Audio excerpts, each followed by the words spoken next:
buhay na matuwid sa kanyang kapanahunan, matama ng bansa niya at pumudlad habang buhay.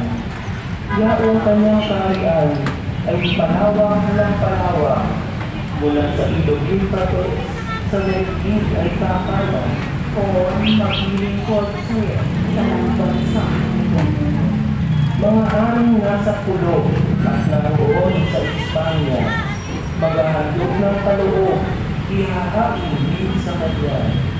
Pati yaong mga aring ng Arabia at Ethiopia, may nakakaloob din taglay nilang ala-ala.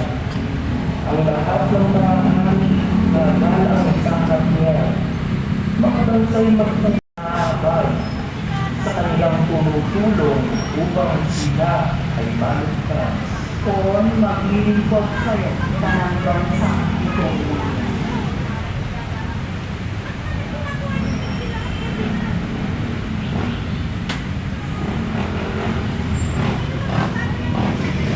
Pagbasa mula sa sila ni Apostol San Pablo sa mga taga-Efeso. Mga kapatid, marami naman na nagkaalam ninyo dahil sa gandahang loob ng Diyos ay ipinagkatiwala niya sa akin ang tungkulin ito para sa inyong kapakinabangan.